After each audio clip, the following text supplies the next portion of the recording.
Hi everyone, and welcome back to another episode of Everything Keeps Going Wrong in My Life, and I'm just about ready to cry. This is my second time recording this video. It was supposed to be an actual video and not just voiceover stuff, but just, oh my god, I'm having a nightmare. Oh. Saying I was ready to cry is not a joke or an exaggeration. I'm so there. Oh my god.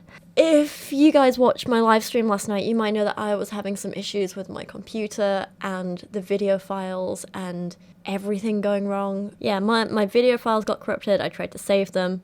I couldn't, so I was like, well, I'll just do it again. But now my computer's screwing up and something has like physically gone wrong, like a wire has broken. And so basically my second hard drive is just not available anymore. I need to buy a replacement wire and change it and all this stupid stuff, which means I have access to none of my regular YouTube stuff. So I don't have any of the cute videos of Kyra that I've been kind of like collecting to use as background footage for stuff like this. I don't have like my end screens, my credits, nothing like that. So this is going to be a really basic video. Honestly, I'm exhausted. You guys know I was streaming for like 5 hours last night, and then I came and tried to fix this some more and it didn't work, so I got to bed really late, barely slept. I was having nightmares about this. Oh my god. Yeah, woke up, still exhausted. And now this is happening with my hard drive, and it's just, oh god, everything's going wrong. Moving to Leeds was supposed to save me money, and instead I've spent so much money in the last couple of weeks because everything's breaking. My phone broke. Now this thing on my hard drive has gone wrong, and I think it might be because the computer got slightly battered in the move, and oh my god, everything. Oh, send hugs, please. Like, no, really, send hugs. Let's man up. Let's talk about this stuff. So again, as you guys might know if you saw my live stream last night, I'm working on a video at the minute that's basically like an introduction to poetry, and it's a really kind of like long, detailed video. I'm putting a hell of a lot of work into it, a lot of research. I'm going to be looking at some really interesting poems in it, and I'm compiling a big list of resources for any of you guys who are kind of new to poetry or interested in it, want to learn a bit more about it but don't really know where to start. It's going to be called something along the lines of like what's a good poem, or what makes a good poem, or like how to get into poetry. I don't know, something like that. And originally this video that you're watching right now was supposed to be like a footnote in that video, like a 2-minute throwaway bit, because so many of you guys have messaged me on Instagram and Twitter and in the comments here on YouTube and in my live streams asking me if I'm going to respond to Gabbie Hanna's response to the criticisms of her, in which she kind of directly mentions my videos by name, but not me, if that makes sense. You'll see what I mean when we come to it. So I was like, oh, well, people want me to watch it. Maybe I will. And the plan was throwaway comment in this poetry video, right? Turns out I watched it and I was like, no. I have so much more to say. So much more to say. So, poetry video is still in the works. It is so close to being finished, and thankfully I haven't filmed anything yet, so I haven't lost anything in that respect, and all my scripts and notes and stuff are backed up online, so that's not a problem. But that will be coming very, very, very soon. But today I thought we would talk about Gabbie Hanna's response to criticisms of her, because I have a lot to say about this. So the video she released a few days back, or whenever it was, basically it started out with like an 8-minute ad for her new poetry book, which is fine, whatever, let her do her thing. And then she went on to talk about like the criticism of her last book, Adultolescence. For you guys who might be new here or haven't seen it, I kind of accidentally was one of the first people to start the trend of people critiquing Gabbie's poetry. And because I'm a huge poetry fan and lover myself, yeah, it kind of got way bigger and more out of hand than I ever expected. And here we are. I'm not going to be talking about any of Gabbie's poems in too much detail in this video, and I'm not going to be comparing them to other poems like I did in my past videos. This is purely like a response to her stuff in that video. So let's jump into it and see how Gabbie started this response to the criticisms of her, because I actually thought she started in a really positive way.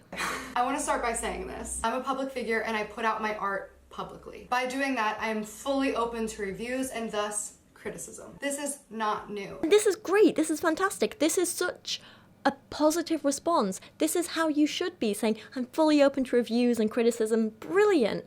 But then she ruins it by going on to compare herself. I mean, she says she doesn't, but she does. She compares herself to people like Steven Spielberg and Gordon Ramsay. And she's like, and they still get criticism, but their work is still good. Now, this is obviously not to say that I'm on the same level or of the same caliber as Quentin Tarantino, Ariana Grande, or Gordon Ramsay, but it does go to show that people will have differing opinions. And just because you like something that someone doesn't like, or you don't like something that someone does like, doesn't make it inherently good or bad. That is what art is. It's subjective. The other thing I will say before we properly get started is that poetry is completely subjective.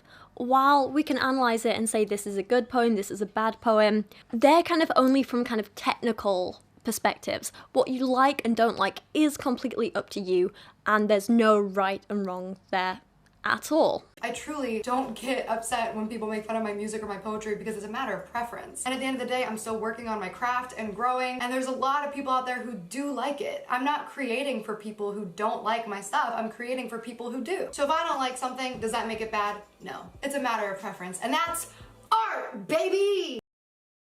So it completely undermines everything she just said about being fully open to reviews and criticism, because she's just turning around saying, well, I might get criticism, but that doesn't mean I'm bad. That doesn't mean I have to listen to it. I'm still good. And that just kind of undermines the whole point of saying I'm open to criticism in the first place. It's frustrating. Very frustrating. It's a very misunderstood book, and I'll get to that. But I admit, I looked through it, and a lot of the pages feel rushed because they were. There's a lot of humor in here. I leaned a lot more heavily into the jokes and the puns and the wordplay, and that's what it was more than trying to be a serious poetry book. But it was marketed as a Shel Silverstein parody. And that is the one place I do care to defend adultolescence. I'm sorry, but again, this part really annoyed me. And the thing is, I tried to be so fair in, like I tried, to be really fair in my critiques of her poetry. And despite the fact I called some of them out for being hypocritical, I tried to mostly just focus on her poetry and the work and let the work stand for itself. Like, I looked at the techniques she used and then compared them to poets who'd used similar or the same techniques and done them well. That was how I approached those initial videos. The frustrating thing about this poem is that she's literally acknowledging that she could have done something awesome and creative with this idea and this concept, and she won't. It's like she's literally choosing not to. It's like she's acknowledging her laziness and just accepting it. But I mean, this sums up a hell of a lot of Gabbie's poetry, you know? I mean, why should she do the work when she can make the audience do it for her? I want to compare this poem, Iron, to a poem from Simon Armitage from Book of Matches. It's called I Am Very Bothered. And it's about this adult looking back on a memory from their childhood and saying, oh, I now see that this seemingly simple action actually had a far deeper meaning. And this is what it is. Armitage, however, takes it one step further by looking at both the immediate and long-term consequences of that action. So not only is he looking at the motive, but how it affected people involved. Again, it's a very simple poem in terms of structure, language, even the story it's telling is quite basic. It's very accessible for everyone. However, in terms of the themes, what it's trying to say, the poetic devices used, it's an incredibly, beautifully complex poem, and it's one of my favourites from Armitage. And I'm sorry, but people aren't criticising Gabbie's work because it's silly and contains wordplay. They're criticising it. I, in particular, am criticising it because it's lazy and poorly written. I literally compared some of her work to other poets who use silly, topics and contain lots of wordplay and stuff like that. I compared some of her work to children's poets, to people like Bo Burnham. I don't know if I actually did it in the video or if I cut it out, but I know at one point I did a comparison, at least in my notes, between Gabbie Hanna and an Edward Lear poem. And I compared it to poets who use that fun, creative approach to language and silly wordplay and stuff and do it well. Also, the fact she's saying this is a parody of a Shel Silverstein book kind of confuses me because I'm not sure she knows what a parody is exactly. I think Gabbie is maybe trying to say that her book is a tribute to Shel Silverstein or inspired by Shel Silverstein, but it's very clearly in no way a parody or satire of their work. I mean, if you want to, like, get kind of douchey for a second and say, well, the definition of a parody is... But the definition of a parody is that it's like an imitation of someone's work with, like, this exaggeration of certain features to make it funnier or whatever. You know, just let me Google this.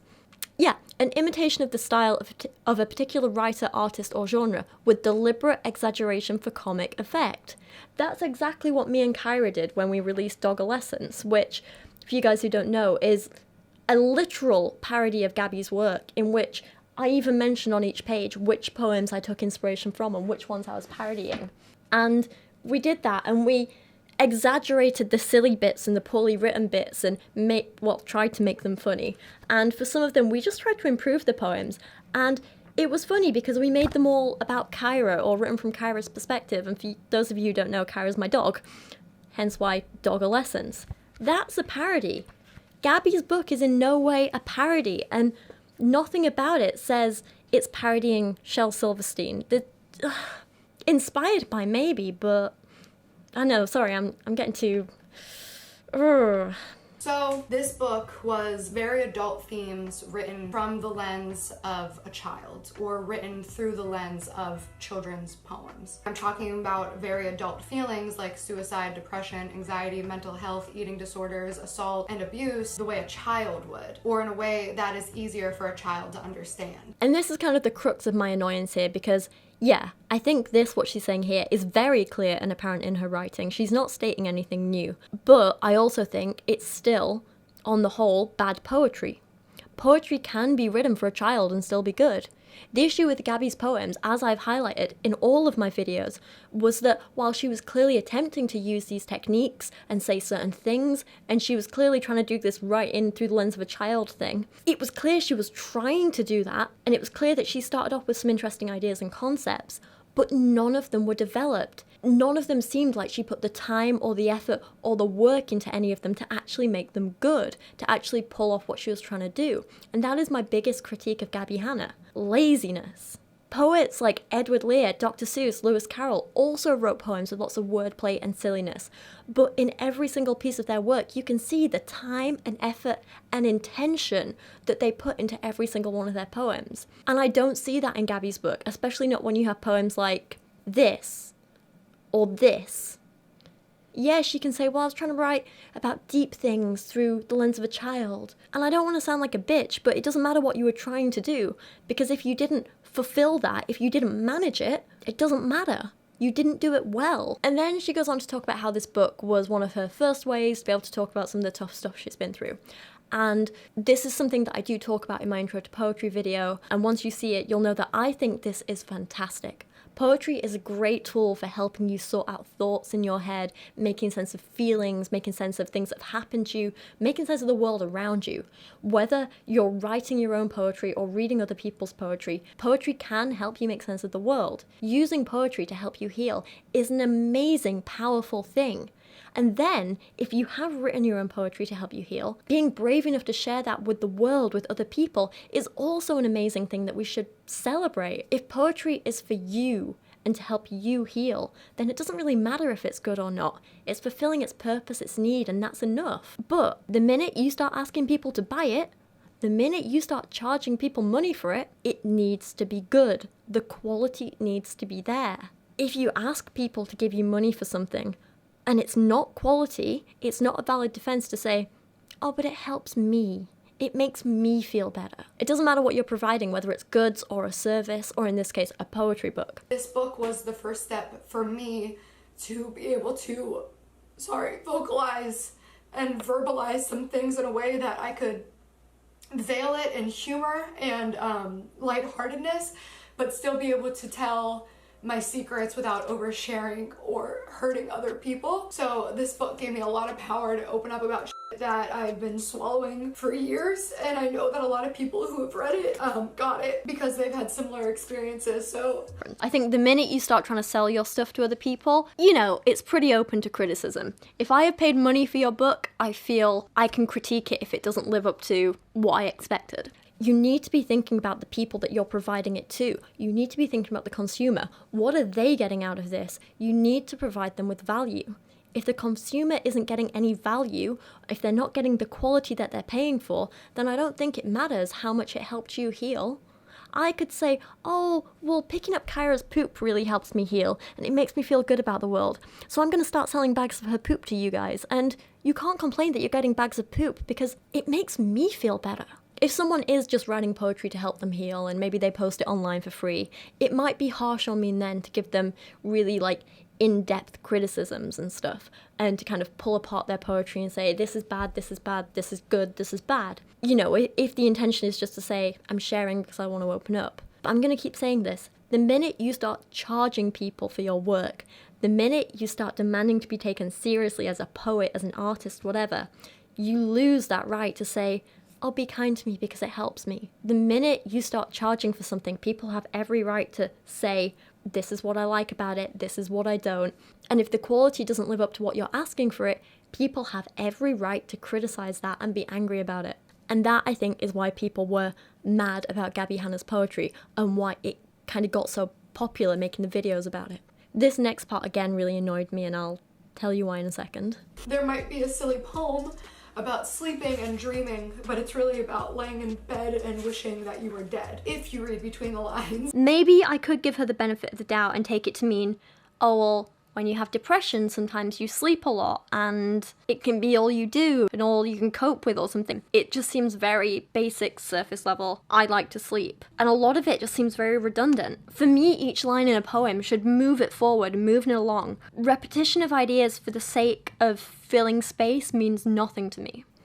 And the thing is, yeah, I did understand that that's what she was going for when I read that sleep poem in particular and a lot of her other poems. That's something that I've experienced a hell of a lot too. The problem is, while I could see that's what she was trying to do, again, I don't think that's what she achieved.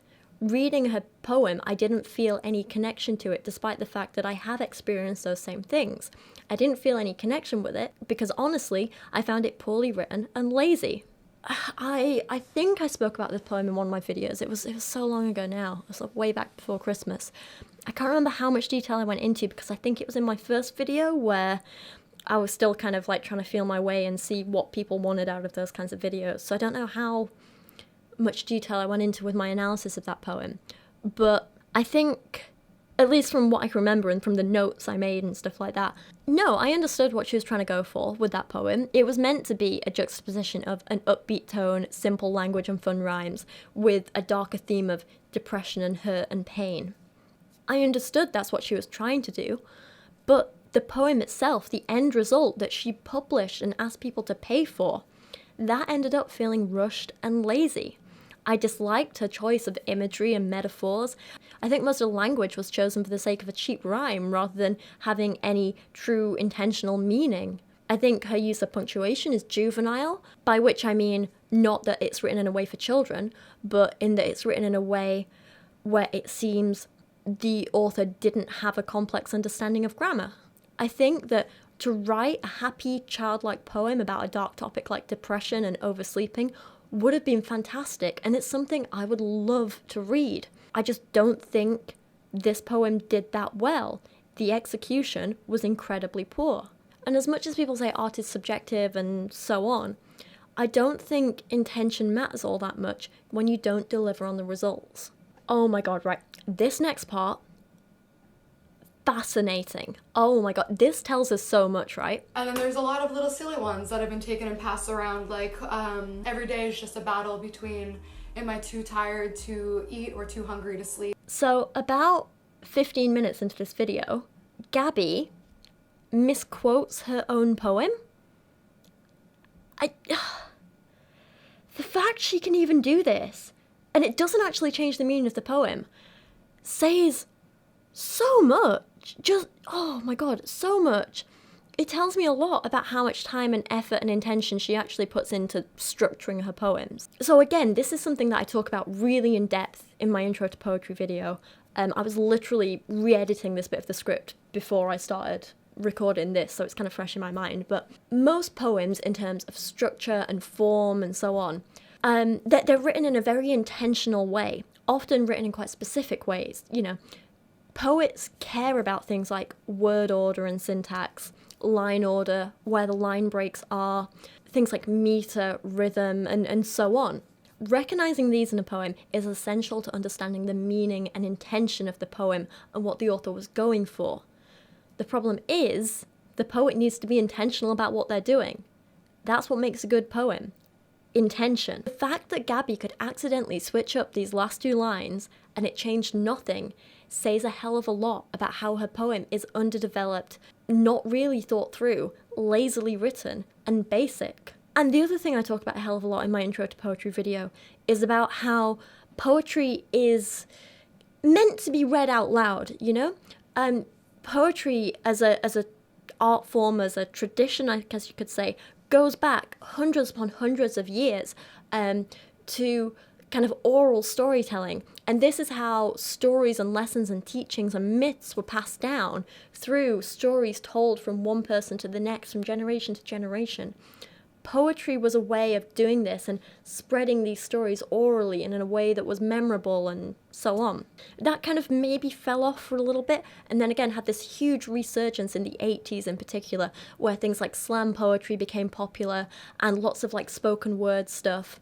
I think it's really important for both poets and readers of poetry to know how important reading aloud is. It can really help you understand a poem and see it in a new light, you know? The problem is with Gabbie, when she reads her poem, she seems not to care at all about basic fundamental bits of poetry like rhyme and rhythm and how it sounds, about meter and pacing.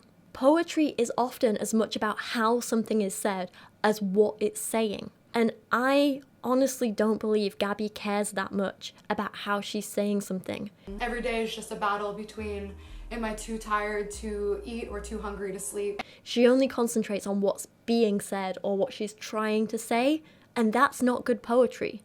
They're like the shower thoughts you post on Reddit or tweets or the notes you jot down before you write a poem. And the problem is, I thought that maybe she'd have learned from a lot of this stuff and made real improvements in her new book. And obviously I can't say for sure because the book's not out yet, I've not read it, I don't know these things.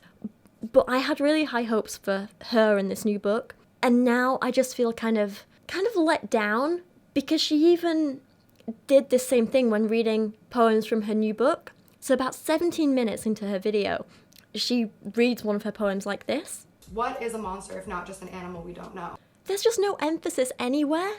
She doesn't care about how it's read.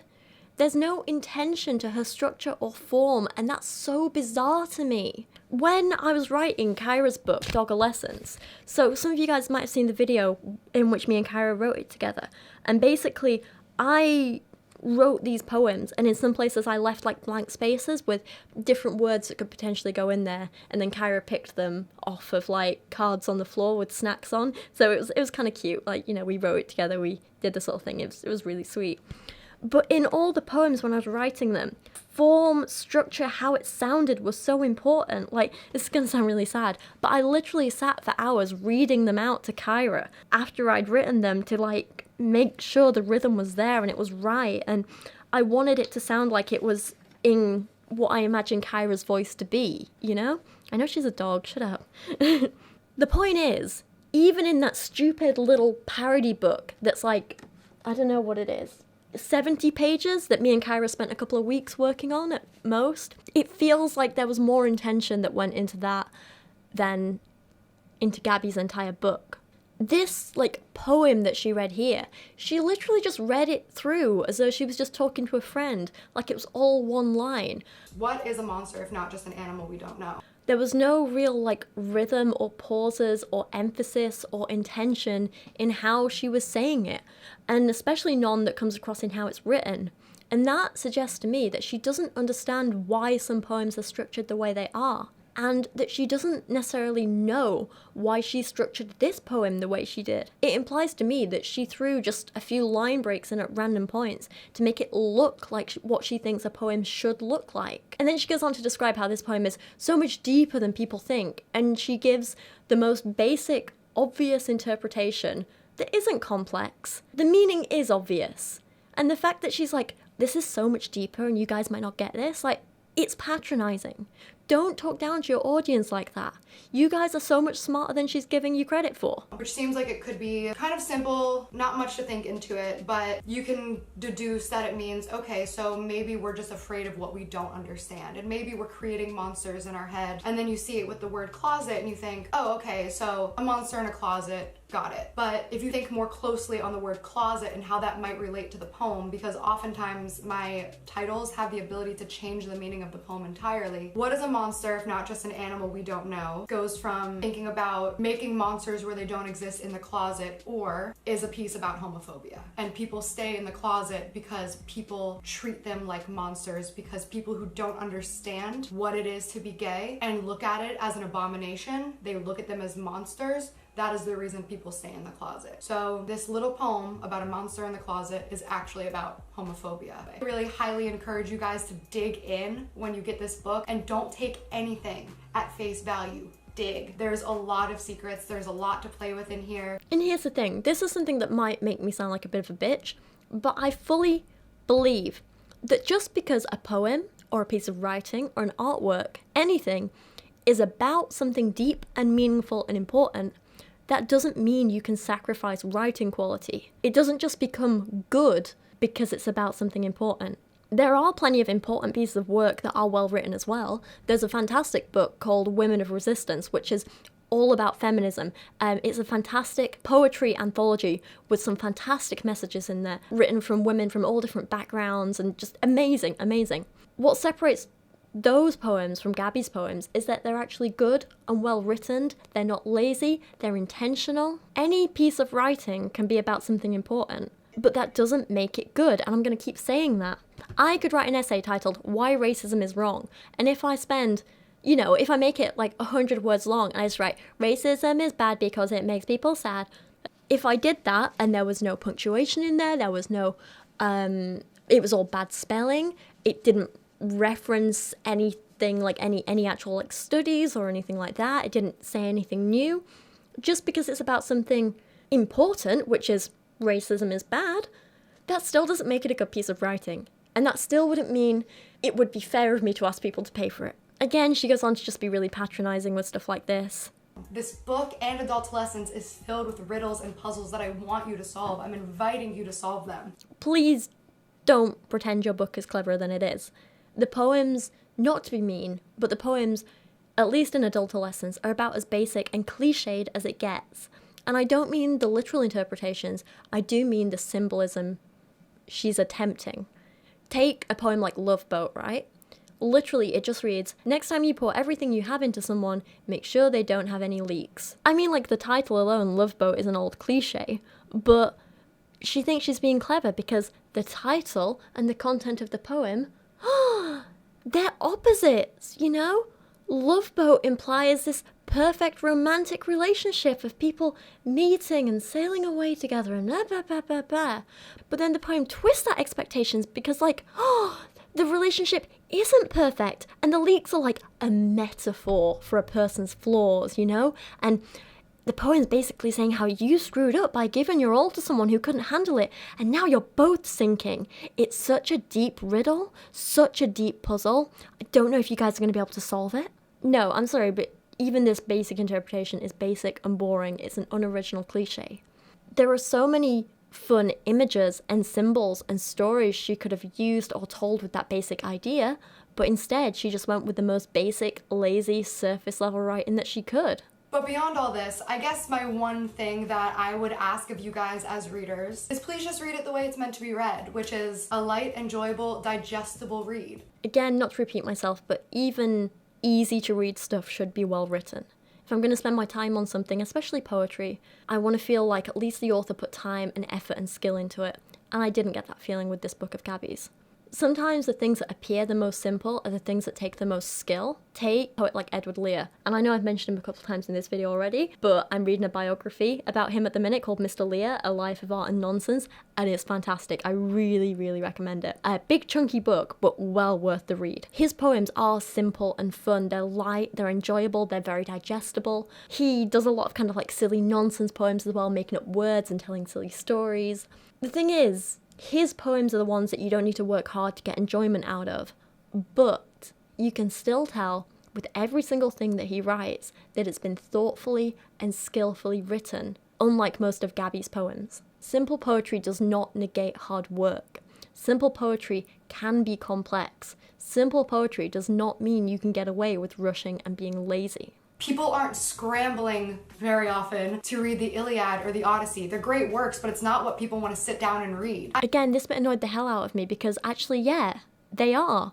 Just because you're not into those books and poems doesn't mean other people aren't. There's a reason they're still some of the best-selling and most beloved books in the world, despite being written 3,000 or whatever years ago? It's because they're beautifully written with skill and they're timeless. I can almost guarantee Gabbie's books will not be topping bestsellers charts in 50 years, never mind 1,000. And that's the difference between popularity and quality. I agree that it's good to make poetry and other artworks that are easily accessible and enjoyable. Something like the Iliad is long and intimidating and tough, and it's not for everyone.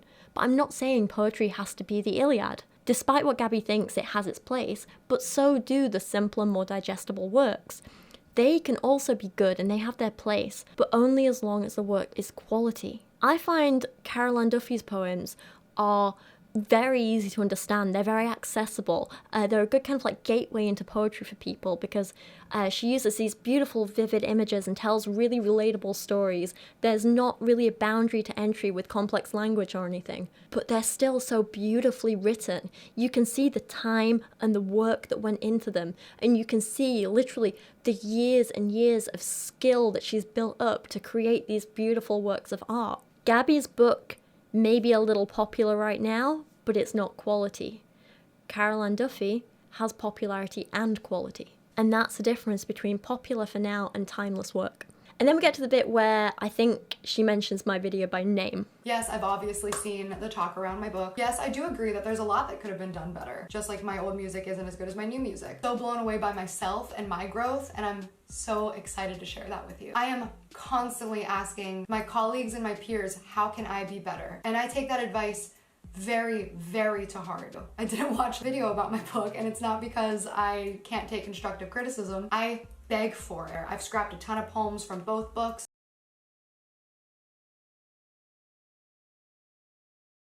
Mad. But in what world would it make sense for me to click a video that says Gabbie Hanna is terrible, or Gabbie Hanna can't write, or Gabbie Hanna's poetry is bad, whatever it is? Because at some point I feel like people really started hiding behind the term constructive criticism while removing the constructive part and leaving only criticism. So Gabbie Hanna's poetry is bad. Literally the title of my video, the one that kind of started the whole trend. And I understand where she's coming from in not wanting to click on it and watch it. I get that. I'd probably do the same in her shoes. I'm not judging her for that.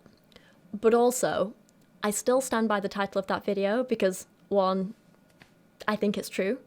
I do think her poetry is, on the whole, in general, bad. And two, I wouldn't want to go back and change it even now. And I don't see why Gabbie would. I don't see why she in particular has a problem with it, because she's a YouTuber like me.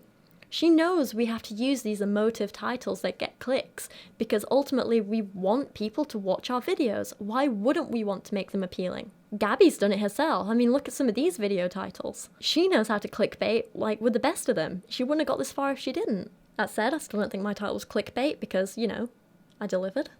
Her poetry is bad. Also, I'm not happy with her lumping me in with people that she says really started hiding behind the term constructive criticisms while removing the constructive part. No, don't lump me in with them. I know some people did just make a video to have a giggle about it, and that's fine. That's what they wanted to do. That's what their audience wanted. But don't lump me in with them and criticize me with them, because that's not what I did. If she'd watched even a couple of minutes of my video, she would know that is not true. For pretty much every criticism I raised about her poetry, I was very specific with it. I went through and I said what didn't work, why it didn't work, what would make it better, and then I compared the technique she used to another poem that was doing the same or a similar thing, but better. I know she might not be talking about me here, but I think it's wrong to kind of even imply I wasn't constructive in my critique, and it just kind of annoyed me a little bit.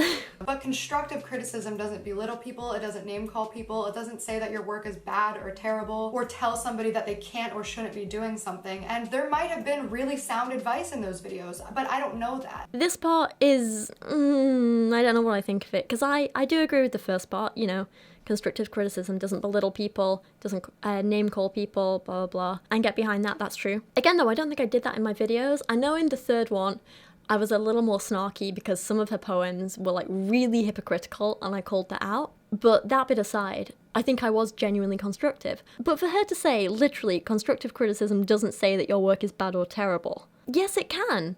Sometimes that is necessary. For you to turn around and say, that's bad because that's how people learn and grow. We can't baby people all the time. I'm not going to sit here and be like, oh, Gabbie, loved your poems, but have you tried maybe doing this? Because someone like Gabbie Hanna is just gonna hear the loved your poems and stop there. Let's be honest. Sometimes for people to get better, you need to be blunt with them. That's what people did with me when I started my channel. You know, people were like, oh, your audio sucks. And I was like, oh damn, my audio sucks, I better get a new mic. Or, hey, you screwed up on this point, or you put the wrong image in here and it portrayed the wrong thing. You said the wrong word here, you mispronounced this. People are blunt, and that's how I learn. That's what we have to do sometimes. And yeah, sometimes maybe if it's your friend, you want to be a bit nicer and be like, hey, I like this bit, but I don't like this bit. But actually, I think that is what I did in my videos. I highlighted that, you know, she had good ideas, and I highlighted when things did work. But overall, it was bad. And I'm not going to pretend it wasn't. Because I'm not going to click onto a video that's saying that I'm bad or not talented, because to me that says that the intention of the video was more for entertainment and less for trying to help me grow as an artist. So again, Gabbie's a YouTuber. She should know that of course it was for entertainment. I never thought for a second that Gabbie would see my videos. I never thought for a second that it would get as big as it did. I made that video to entertain you guys because I thought it was interesting, because I wanted to share my love of poetry, and because I wanted you guys to learn something about poetry and maybe find it interesting and fun. My job is to create videos that entertain you guys. It's not to be Gabbie's editor. I'm not making videos to say, Gabbie, this is why I want you to improve, and this is how I want you to be better, and I'm going to help you through this. That's not my job. That's what her actual editor is for. My job is to talk about books that I like and don't like and entertain you guys in the process. I'm not going to apologize for that. I don't know. Anyway, I've rambled for so long. I didn't think I'd go on this long. This is absolutely ridiculous. I still have to edit this. This video's and the poetry ones, everything's taken so much time and effort. Thank you guys for bearing with me through all this and all my tech issues and moving house and just, I'm still ready for a little cry. Got a huge tub of ice cream in the freezer that I might just demolish. Oh, I'm gonna go do that while I edit, as in read ice cream. Oh my god. Guys, I'm so tired. Oh. Try not to cry. Thank you for watching. Please let me know your thoughts down in the comments below. Please let me know what you thought of Gabbie's book. Please let me know if you've seen my other poetry videos on Gabbie Hanna. God, I'm so exhausted. Please let me know what you thought of Gabbie's response, and hopefully I'll see you guys again really, really soon when I'm less exhausted than I am right now. Oh, I just want everything to start working again, please. See you later, everyone.